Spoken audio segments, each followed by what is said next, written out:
Hey guys, this is Shane and welcome to my Curator of the Lost channel. Today, I've got a question for you. Are you digging deep enough on your sourcing?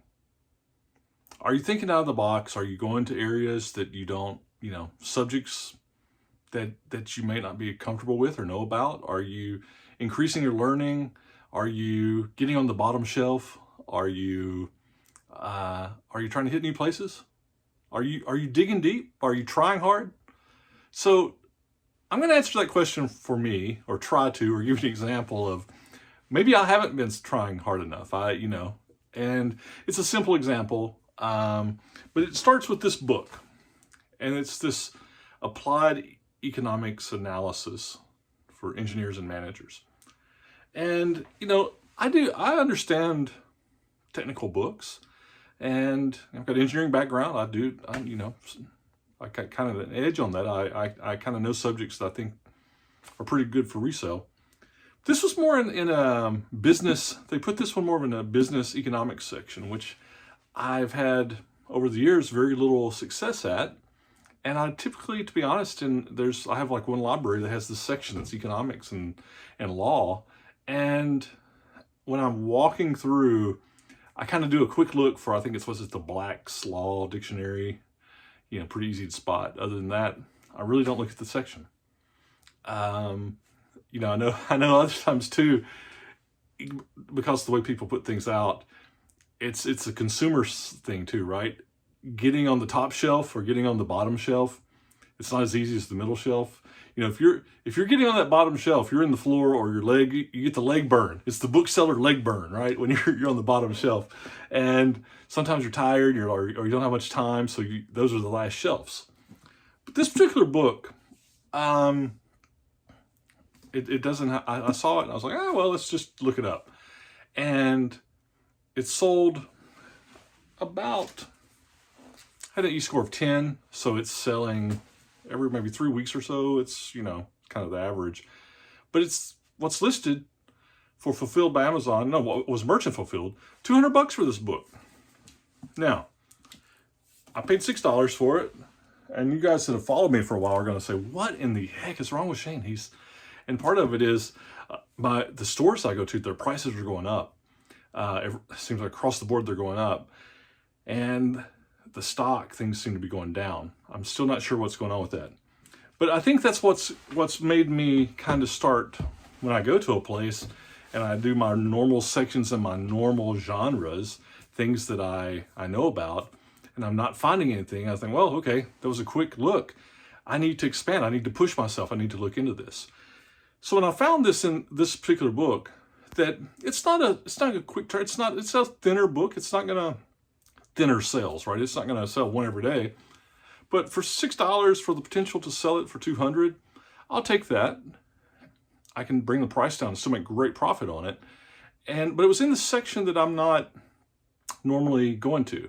And it didn't have a date. A lot of times this place will put a date on when they put it out, like a month date. So I don't know how long this one's been out. So I bought it. It was the only thing I bought that day. And I'm going to my car, and it just dawned on me. I thought, I wonder how long that book's been there. And, it may or may not sell, because like I said, I think it'll sell. I think it'll sell and I'll make good profit. Again, it's not an everyday seller, but it's one that's worth taking a ride on for that kind of profit potential. But I'm like, that book could have been there for months, and I just missed it because I never go to that section. And I thought to myself, Shane, you're there already. You got time. It's just something you're not pressing yourself to learn. You're not pressing yourself to, you can get in this box, this comfort zone box of the things that you look at and that you're comfortable selling and you know about. And so that made me think about this video, and I'd be interested to know your perspective on it. And there's all kinds of reasons. Now, give you some background on what, I have Scout IQ. For years, I didn't do any kind of scanner. The only scanner I used was the Mach 1 calibrated eyeball, and for years. Then when I started selling some on Amazon, I found that there were things on Amazon that the scanner would pick up that I might not pick up, and for good profit. And so I got a Scout IQ subscription. It's $120 a year, $10 a month, And I like it. For that, it's worth it. For the size of my business and what I do, it's worth it. But I will tell you this, I don't scan everything. I don't, and I'm not, listen, if you're a scanner and you know, that's how you do your books and you go down every book on the shelf, more power to you. It's a grind, and you're not going, that's the only way you're not going to miss something is to scan everything or to look up everything. And even then you have problems when it's books that don't have a code, right? Older books.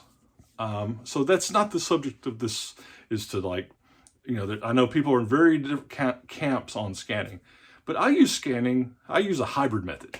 I use my eyeball and then I check them with my phone and my scanner.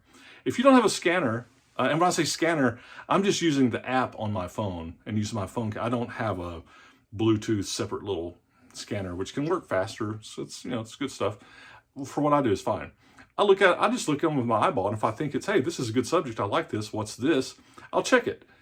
If you don't have a scanner, you can do that as well with just on eBay. If you're an eBay seller, or you can just go to the search menu at the top. There's a little icon that hits it and pulls up the camera, and you can scan a code right there. And eBay, they've improved it over the years. Remember, it used to, if you're a long-time eBay seller, it had this red line, and it was awful compared to the technology like that Amazon had. But on eBay, you can do that, or you can just type in the code, you can type in the title. I do that sometimes when it's, you know, just to check. Or sometimes I've seen people do the voice thing. They have the voice, I think they're asking Google, or I don't know. Like everybody's got their AI assistant going forward, right? But the thing to me is that, you know, I know that's a rabbit hole I just got into.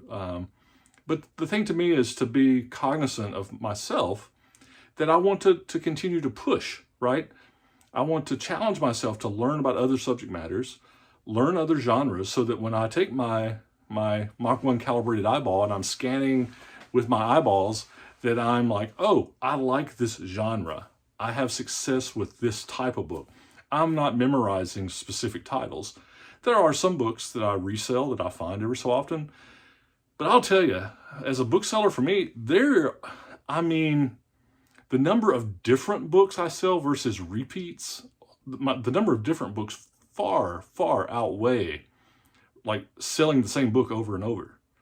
What gets me success is learning subject matters and genres and types, styles of books that work. And then I see them, I just double check them. I look them up, especially if it's a more expensive book, like a $6 book. If I'm at a 25-cent sale and everything's just helter-skelter, hey, if I'm wrong, I lost a quarter, right? I'm redonate it, throw it away, whatever, it's a quarter. If I'm, you know, if you're ponying up $1, $2, $3, $4, $6 like this one, you want to be right. You can't have that many, you have too many duds, you're going to kill your profit, right? So anyway, so I'm interested in your perspective on kind of, do you feel like you're pushing yourself on your sourcing? And, you know, I think there's lots of ways to do it. It's education, learning, push yourself to learn new genres, new styles. If you're, you know, I'm going to do hardback fiction. Hey, go, you know, look through some of the other fiction books. You know, definitely learn about business and law books. There's a gardening section that I very frequently or infrequently hit. Biology, stuff like that, you know, some of the classics. There's money to be made in these other things. I know it. This is proof. And I guess for me, when the pickings get slim in my normal stuff, it's incentive, right? It's incentive to do it. So, and it could be that if you're just, you know, looking in the middle sections, don't skip leg day and go to the bottom shelf. Look at the bottom shelf too. So anyway, it's a thought, more of free stream consciousness, I know, but it was a reminder to me to push myself and try to do better on challenging myself to learn different things and to dig deeper on that sourcing to get the most out of those sourcing visits. So, you know, you're paying gas, you're getting there your time. If it's another 10 minutes, hey, maybe it works. So anyway, see you cool, bye cool. Talk to you soon. Bye.